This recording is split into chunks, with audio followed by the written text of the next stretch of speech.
Welcome to a world without glamour, of long, dark days, 5-year plans, bread queues and totalitarian austerity.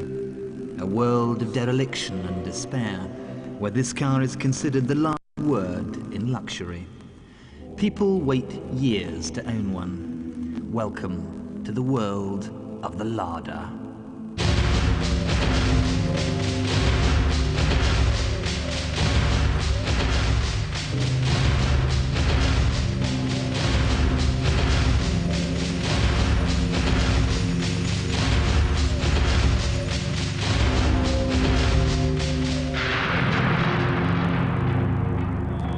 But the lackluster Lada began life very differently. It was designed not in Mother Russia, but in the well-heeled West. A car meant for a different era, different lifestyle, different people. It was lively, personable and exciting. It had verve, brio and charisma. Such a promising start.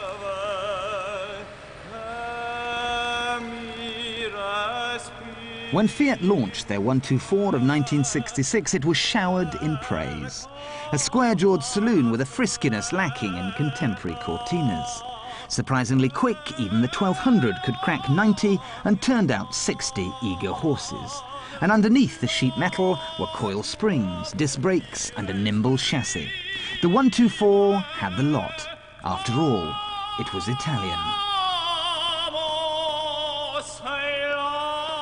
But while the Italians were serenading their new people's car, a dark deal was being done to banish it to the Bolsheviks.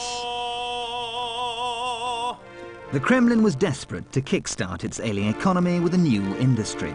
So when Palmiro Tolyatti, leader of the Italian Communist Party, suggested there might be something in Fiat's cupboard, a deal was done. With Fiat's help, 48,000 workers grafted for 3 years, pumping £820 million into the biggest car plant in Russia. And with comradely gratitude, they christened their new industrial heartland after the man who made it possible, Tolyatti. When it opened its doors in 1970, the Volsky Auto Works built just 28,000 cars. By 1974, it was turning out 600,000 a year. And this was the result, called the Zahugli at home, but forever known everywhere else as Lada. Russian engineers were more used to designing tanks and combine harvesters, worked very hard to put their own special mark on their reconstituted Fiat. With the suspension raised to clear rough Russian roads and a body made from thick Soviet steel, the Lada's centre of gravity mushroomed. The Fiat's delicate handling had become lumpen and crude. They thought that by making the brakes out of aluminium, it would make the car lighter and more sportive. What they didn't realise was that when it comes to a Siberian winter, what freezes faster than steel? Aluminium, comrade. But saddest thing of all, they toiled for hours, reprofiling a fancy new overhead camshaft, the result of which was a piffling extra 2 horsepower. In their well-meaning attempts to prepare the Lada for the very worst Mother Russia could throw at it, Lada had sucked the very life out of it.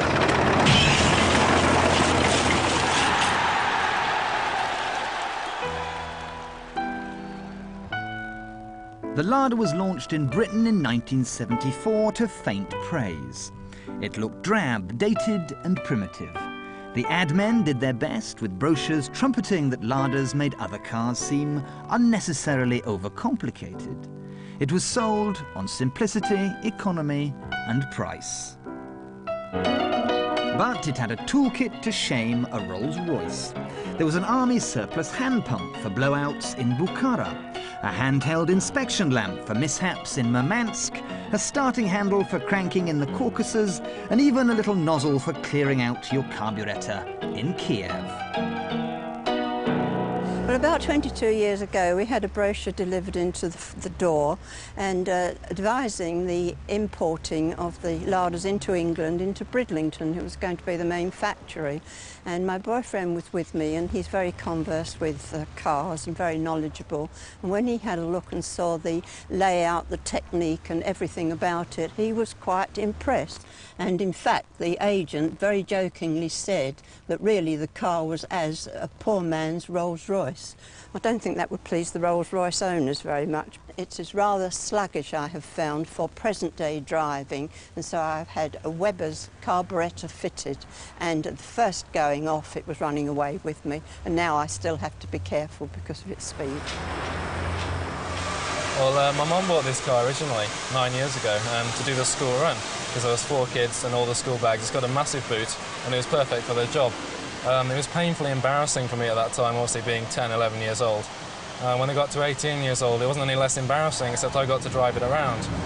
Being a student up in Sheffield, I do get a lot of the jokes. You get the jokes all the time. The jokes do occasionally stop when my friends want to lift down to Thruxton to see the touring cars the weekend. I mean, this is perfect for the job. You can take 35 stone worth of floats, 2 tents, 3 big bags. Can't really complain there.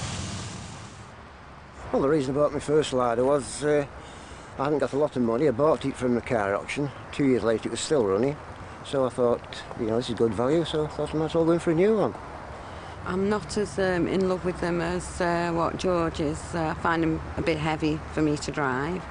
But we do have a daughter, Kerry, who's quite embarrassed to be seen in it.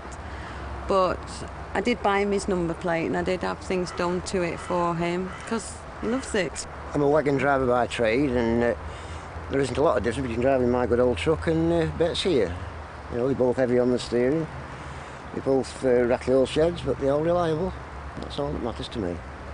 Well, I'll be honest, I have tried very hard to love the Lada, and I have driven them. But I have to tell you, that sense of warm approval has always escaped me, and I think it probably comes down to the driving experience, which, let's be honest, isn't much cop.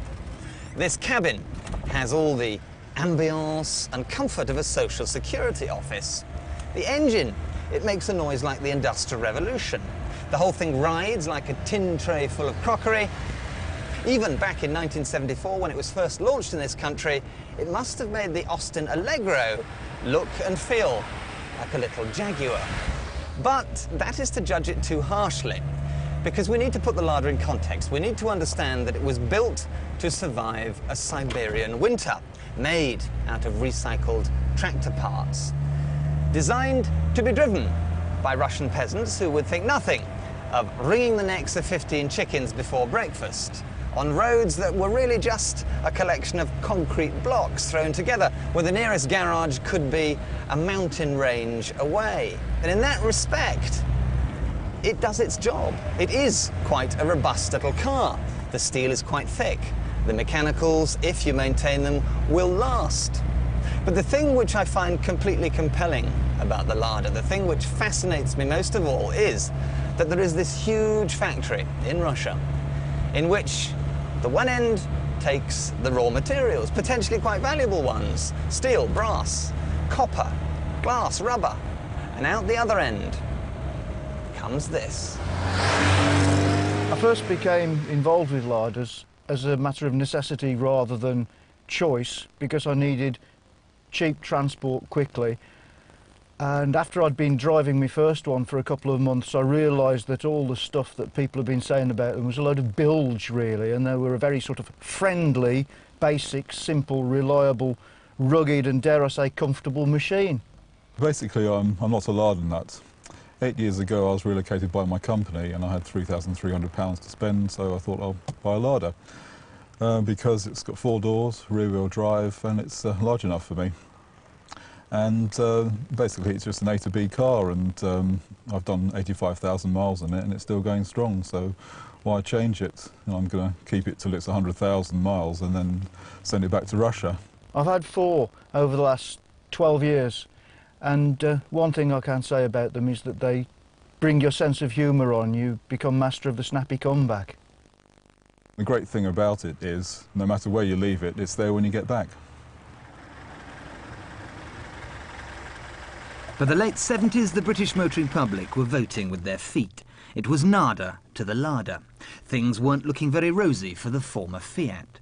So in 1983, in desperation, they gave the old dog a facelift, but it was too late. By then, Ford had fielded their swish new Sierra with its bold aero look, next to which the sorry old Lada looked like something scribbled by a 5-year-old. Worse still, the jokes were piling up to shoulder height.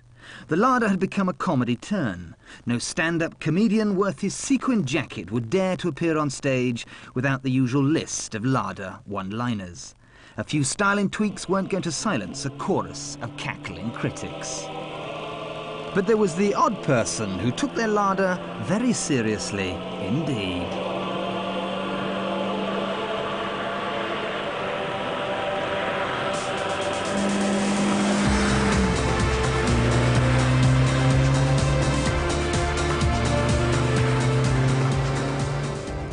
Well, the car's got standard Lada block, bored out to 1710 cc's, Lotus pistons, all matched up and balanced, tough trotted crank, big valve head, Jan speed exhaust and Weber fuel injection with 40mm throttle body. So she's a goer. She puts out about 150 horsepower, close to 110 at the wheels. That's good for the old burnout. Speedo goes round to 110. I expect we can start on naught again.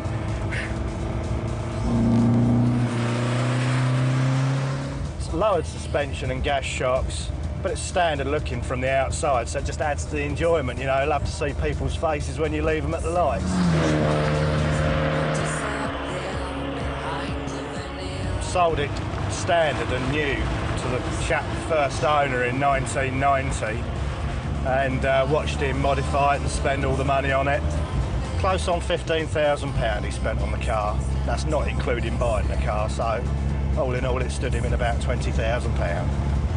Well, it's so mad. I mean, who would spend all that money on something like this? I always said to him if he wanted to sell it that he should ring me up, and he did. Always makes me chuckle that I was selling a 92, doing my best, and then when I was self-employed, I'm buying them back as quick as I can to export them to Russia.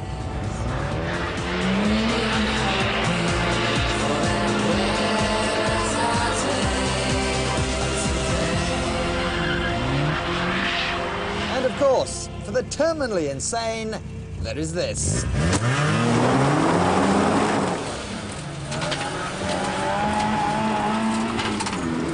Peter Hayes hasn't only won his class several times, he's won an entire rally championship.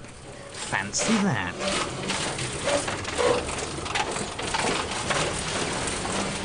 He's mad. Now the obvious question, Pete, is why? Why a Lada? Well, as you can see, they take the paces pretty well.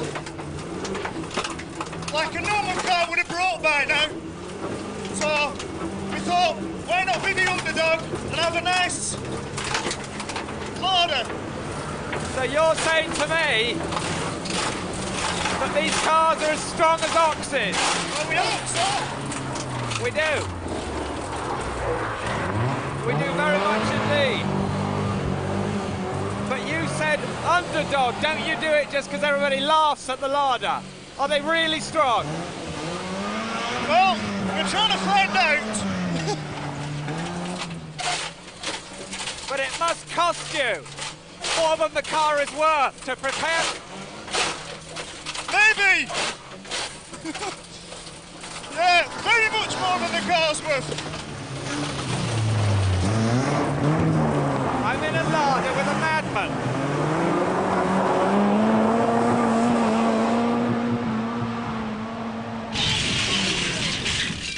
So you heard it here first. There are some Ladas that are tougher than Mike Tyson, from whichever way you look at them. How do we get out of here? But most Ladas never reached such dizzy heights. Often bought by innocents who'd never owned a new car before, dealers saw them coming and did them up like kippers. Do you know what that is, love? It's a joke or a story. All I want from you 400 quid cash. That's all I want from you. Now, I know that sounds like a lot out of your cat food budget, but £400, you got yourself a brand new. The rest, 25% interest.